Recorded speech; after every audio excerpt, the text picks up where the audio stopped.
Existe um outro aspecto que deve ser avaliado. Apesar de nós estarmos falando em redação científica, eu gostaria que você discutisse um pouco sobre as coautorias nos trabalhos científicos. Quem devem ser os coautores de um trabalho? Qual a sua importância? Qual a ordem desses autores no trabalho? Quem é mais importante? Quem é menos importante? Quem tem uma importância intermediária? Discuta um pouco conosco sobre isso. Autoria científica é um termo dentro da redação científica, dentro da ciência, da mais alta relevância, né? Hoje, com a pressão que se tem por publicação, né, o famoso publish or perish, as pessoas tendem a resolver as questões de várias formas. Uma delas é por meio de autoria fraudulenta, onde o indivíduo passa a ser autor de algo que ele não é autor. Isso é o que eu estou chamando de autoria fraudulenta. Vamos examinar alguns critérios comumente publicados na área, né? Eu sei que hoje está tendo uma polêmica maior sobre isso, dentro da justiça inclusive, mas dentro do que se tem discutido dentro da ciência sobre a questão de autoria. Tem muitos trabalhos a respeito, mas todos eles concordam em alguns pontos. Eu vou tentar apresentar esses pontos para vocês.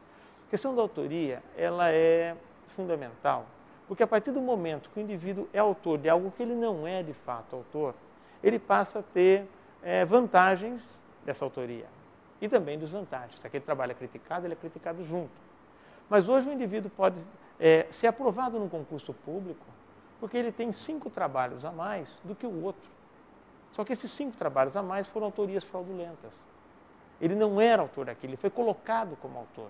Então, isso leva aquele indivíduo a ter um cargo na universidade pública, por exemplo, por 30, 35 anos, quando na verdade ele não merecia aquilo. Então, colocar alguém como autor, né, naquilo que ele não é, tem implicações profundas. Estão envolvidas aí questões morais, questões éticas importantes e que a gente deve discutir. Essa questão deveria ser discutida abertamente nos corredores de onde se faz ciência, porque assim a gente coíbe algumas práticas que são comuns. Eu vou comentar apenas alguns pontos aqui, né? O que não basta para ser autor? Tá? O que não basta?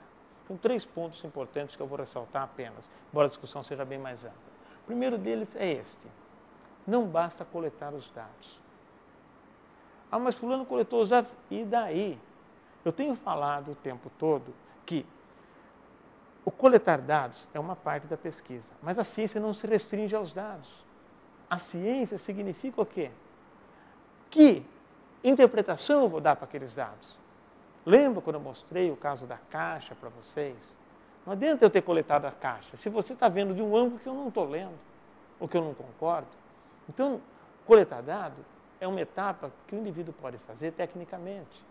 Isso não constrói ciência por si só. É necessário que o autor construa aquele conhecimento. Em praticamente todos os trabalhos que eu li sobre autoria científica, eles concordam que coletar dado é insuficiente para garantir autoria. Tá? Quando eu fazia química analítica na graduação, o professor falava que um macaco conseguia fazer titulação.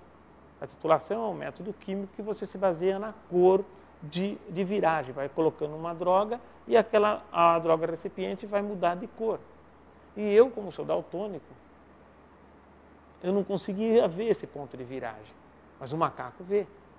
Então, veja, talvez ele seja melhor do que eu. Agora, isso garante ciência? Isso garante autoria? Não é? Então, tem que tomar cuidado com esses conceitos. Isso daqui é mais ou menos fácil de demonstrar, tá certo? Agora, passo além.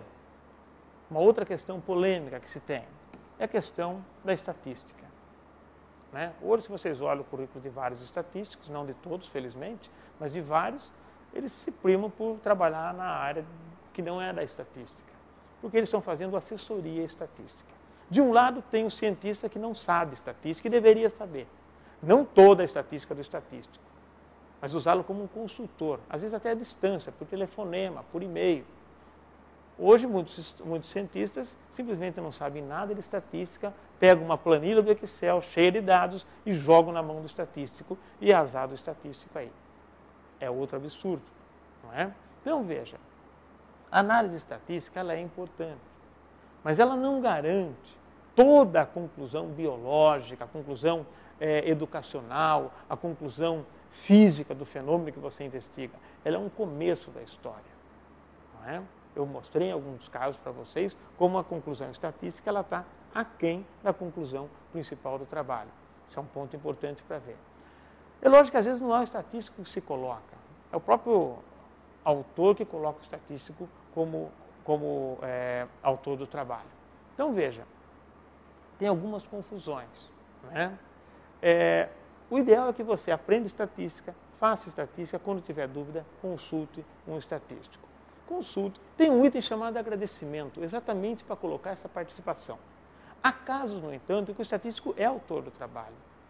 Ele participa junto, ele constrói o delineamento da pesquisa com você, ele ajuda, ele entra na conclusão da sua especialidade, ele discute com você. Então, ele pode ser autor, tá? Mas só uma análise. Às vezes o indivíduo faz lá um TST, um menu item, uma análise simples, e ele entra como autor daquele trabalho. Né? Erram as pessoas que colocam e erram as pessoas que se deixam ser colocadas. Certo?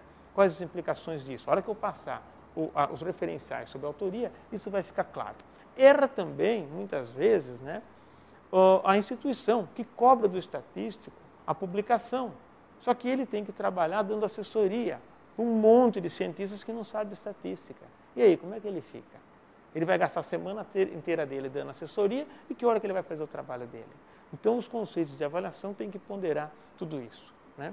Eu já tive casos em que eu analisei trabalho, em que a análise estatística estava errada, a conclusão estava correta, mas a análise estatística estava errada. Eu falei isso, o trabalho voltou. Quando retornou à revista, veio para mim o trabalho novamente dar uma examinada, e aí estava com o teste correto. Só que havia uma carta dos autores dizendo que eles tinham cometido um equívoco. Eles tinham esquecido de colocar um autor no trabalho, que por acaso era um estatístico. Então, esse tipo de coisa a gente tem que repensar, tá certo? Emprestar material. Olha, eu tenho uma balança nova lá, eu tenho equipamento novo, eu tenho essa droga que você não tem, eu te empresto, só que eu sou autor do trabalho. Ser autor do trabalho é uma coisa, ele quer autoria no trabalho, é esse o ponto. E querer autoria do trabalho é fácil, né? Então, se é assim, é melhor você dizer, não, obrigado, fica com o seu equipamento, eu vou fazer o que eu consigo. Esse preço eu não pago. Não é? Porque, na verdade, o indivíduo acha que porque ele tem equipamentos, ele tem lá um microscópio importante, todo mundo que passar pelo microscópio, ele é coautor. Né? A mesma coisa daquelas histórias que a gente ouve falar de certas escolas, né? Ó, liguei, foi engano. Foi engano? Não, você já está matriculado. Então, não pode acontecer isso. Falou oi? Oi não, você já é coautor. Essas coisas têm acontecido e é lógico que depende do lugar, não é tão geral assim, eu espero, né? E nós temos que dar um jeito de discutir essa questão. Então, esses itens são apenas 3 exemplos para citar que a situação é um pouco mais complexa, mas que a gente tem que tomar cuidado na elaboração da autoria. Qual é o critério, então, para ser autor de um trabalho? Eu não estou dizendo se vai ser primeiro, segundo, terceiro ou quinto autor. Estou dizendo para ser do corpo de autores. E olha que eu mesmo já li 2 artigos com mais de 100 autores. Tem na literatura relatos de trabalhos com 900 autores. Muitas revistas e muitos editores pensam, não, mas se tem muitos autores, tem fraude. Não. Se tiver 2 autores, mas um não for autor de fato, tem fraude. Não é o número que vai garantir a fraude, é a moral da história. E os editores não têm como avaliar isso adequadamente. Né? Veja, o que deve ter para que o indivíduo seja de fato autor do trabalho? Eu vou apresentar uma proposta que eu li num trabalho muito interessante que eu vou apresentar para vocês, né, e que é importante. Primeiro item, são 3 itens importantes. Primeiro,